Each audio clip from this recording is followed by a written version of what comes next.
And next we're going to have Tom Grant representing the Upper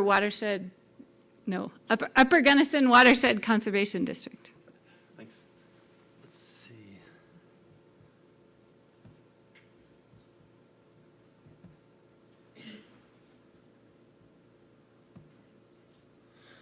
My name's Tom Grant. I work for, or used to work for, an organization with a really long name, the Upper Gunnison River Water Conservancy District. And technically, I managed a program called the Wet Meadow Restoration Resilience Building Project. And I don't think of myself as a cheater, but I'm going to cheat a little bit. And I'm really sorry. It'll only be like 30 seconds. Because once I press this button, I'll have to be really quick, and I'm not really good at being concise. So there's something that the keynote speaker, I believe his name was Dr. Kassam, said this morning that I wanted to kind of start with. He said collaboration is a methodology for hope for dealing with wicked problems. And the Wet Meadow Restoration Program that I formerly was a part of and managed was really about getting people to work together to figure out how we can do good things for the land-based livelihoods, and for adapting to climate change and building resilience into the systems. So with that, I'll get started. I did want to introduce, or at least acknowledge, my co-presenter, Renee Rondeau with the Natural Heritage Program. So the program started in about 2011 when the Nature Conservancy got people together for a Gunnison Climate Working Group. And they made a tome about this big, hundreds of pages, about climate change in the area. And the outcome of that was we need to do something on the ground, especially for Gunnison sage-grouse. So over time, we set up 3 primary objectives. We wanted to enhance sage-grouse habitat and other habitat for wildlife. We wanted to support sustainable land-based livelihoods, mostly cattle, but a little bit of sheep grazing. And we wanted to rebuild resilience back into these degraded systems. So the main problem was incised channels. And if you've been anywhere in Western North America, you've been on a road, you've seen this massive channel next to it. A lot of these areas historically didn't have that. And a lot of the issues that we're dealing with now are from wagons, at least in the Gunnison Basin, wagon trails, roads, wildlife trailing, cattle trailing, and just changes in the hydrology and these ecosystems due to changing the hydrology. So we have a lot of degraded meadows that no longer are functioning. They don't have water going in them because the water's in the channel. So, or in the incised channel. So as far as brood-rearing habitat for Gunnison sage-grouse, the idea was we have degraded these systems, we have fewer mesic areas or meadows, we have less wetland vegetation, less production, we have fewer insects for them to eat, and so we've really degraded the habitat. So the idea of this program was that we wanted to restore certain areas by reconnecting the channels to the floodplain. We want to store moisture in the stream banks, and we want to stabilize head cuts. So we've got kind of 2 paradigms, a restoration and a preservation approach. This is a long list, especially for 15 seconds, but the idea is we have a lot of different techniques. Some include rock work, some include stone work or earthwork, and then some include fencing to change animal behavior patterns.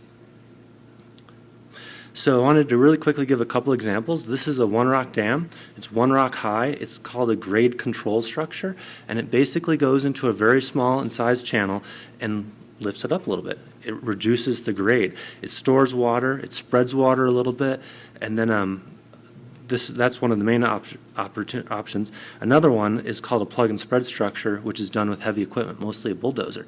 And a plug and spread is exactly what it sounds like. You plug a channel and you spread the water. So the idea here is we're restoring the hydrology, we're getting water back onto the floodplain.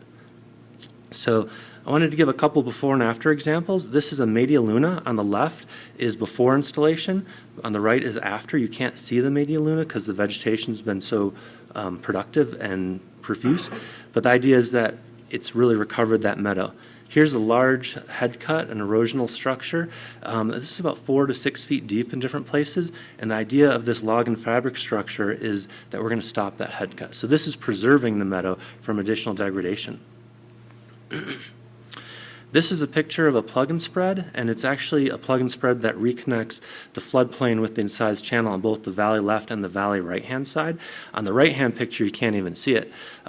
It's definitely changed the vegetation types there. We have a lot more meadow and mesic vegetation. This is below a plug and spread structure, and the picture on the left is before. That's all sagebrush on a floodplain. The picture on the right, it might be a little harder to see, but that's all dead sagebrush. The response of that site was within about 6 months where the sagebrush died back.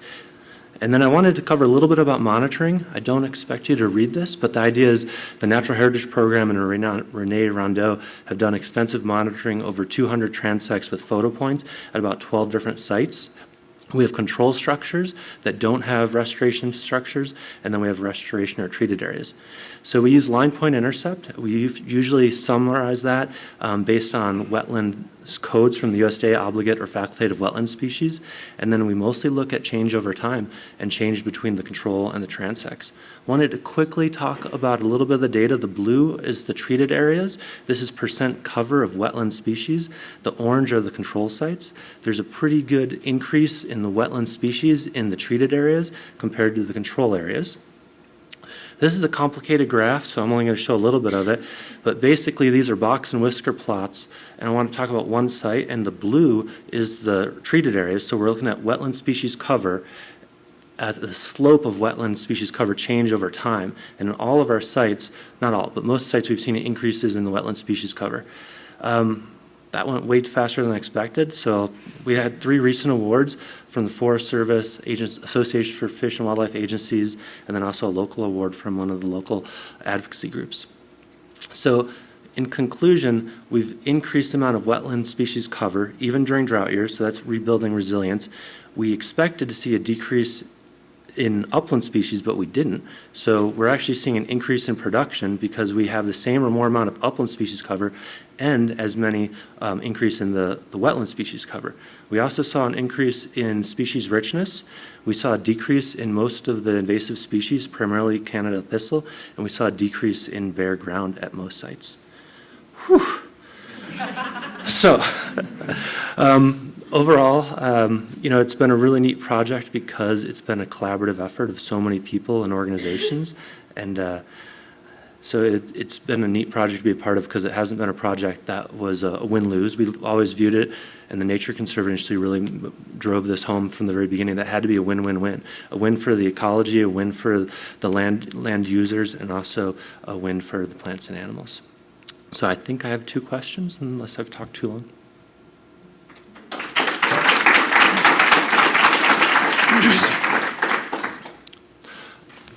How are cattle and sheep managed during the study period? Can you repeat that? Just so I catch it. How are I can repeat it. The question was, how are sheep and cattle managed during the restoration work? So we work on about 10 different ranches and a lot of BLM, Forest Service lands, and also state lands, and a lot of lands that are under easement. And so almost all these lands have cattle on them at some time. And we've worked extensively with the permittees and the landowners to figure out how to manage that.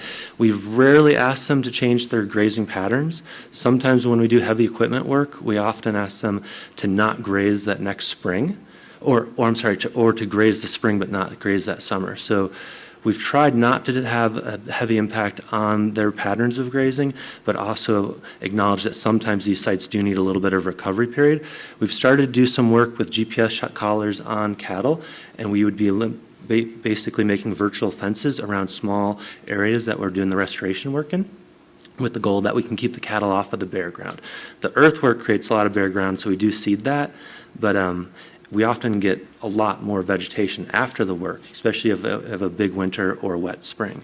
So we've worked with them pretty successfully, and we've had good feedback from ranchers that they're seeing more production in these areas, that they've had added flexibility to their grazing management, that they're often able to bring cattle down from the public lands in the high country back down to the lowlands during the fall and have the cattle back onto the areas they grazed in the spring, just briefly while they figure out their pasture management.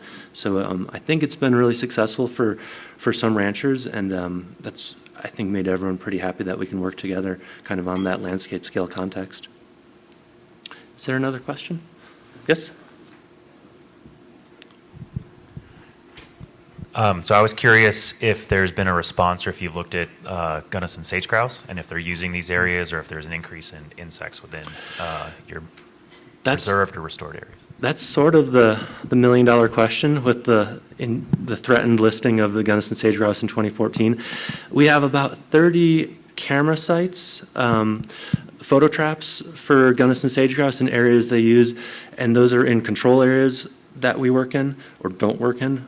and restoration areas, and we haven't seen a huge change in the patterns of use from Gunnison sage grouse, but we think it's also a little bit too early to see. And it's also been very hard to detect them in a lot of the areas, because in the treated areas we actually had higher production, so the grasses and sedges, rushes, forbs, and it's not always wetland, it's really more meadow vegetation, is so tall that the Colorado Parks and Wildlife actually started mowing in front of the cameras, so they could detect the Gunnison sage grouse in the areas. But you know, it's been a hard couple of years for Gunnison sage grouse population numbers. The last 2 winters have been pretty tough on them, last 2 of the 3 winters. So they have seen population declines in the sage grouse, but we're hoping that with improvement of the habitat, especially the brood rearing habitat in the long run, we'll see more positive impacts to the populations. But it's been very hard to make that connection from the on-the-ground work to the animal population numbers.